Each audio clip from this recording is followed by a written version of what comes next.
Belief was the weapon, colonization was the excuse. They came with flags and scriptures.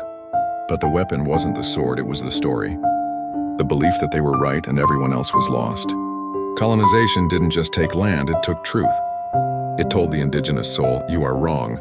Your gods are false, your memory must be erased. And we believed it, because they wrote the history. In the book, Decolonizing the Mind, Ngugi wa Thiong'o reveals how colonizers dismantled native cultures not only through political rule, but through language and belief.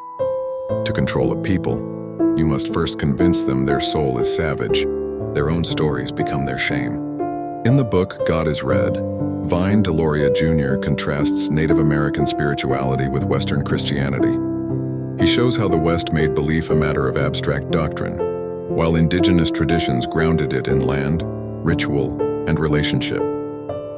The colonizers didn't just reject other gods, they rejected other ways of being. In the book, The Bible and Colonialism, Michael Pryor confronts how scripture was weaponized to justify conquest. The narrative of chosen people and promised land was not just preached, it was enacted. Colonizers saw themselves as divine agents and everyone else as disposable. In the book, Silencing the Past, Michel Rolfe Trio uncovers how power decides what counts as history.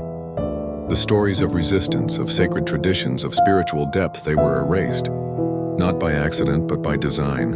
In the book, The Invention of World Religions, Tomoko Masuzawa questions how the Western world classified and ranked religions. She reveals that the very idea of religion was created through a colonial lens, turning living traditions into subjects of study, objects to be dissected, categorized, and controlled. Alright, so here's what this constellation says. The real weapon of colonization was belief. Belief used as hierarchy, as superiority, as divine permission to erase. It wasn't just bodies that were conquered, it was cosmologies, spiritual systems, ways of knowing, and many still carry those wounds. Still worship the god of their colonizer. Still reject their ancestors' wisdom. Still believe that salvation must come from outside. But something ancient is remembering. A deeper knowing is stirring. And belief, when freed from control, and can become a bridge, not a weapon.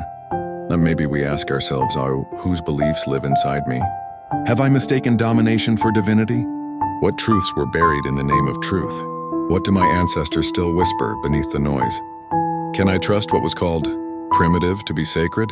Because the soul doesn't need permission. It just needs remembrance. And belief, once colonized, can be decolonized when it returns to the land and the language of the free.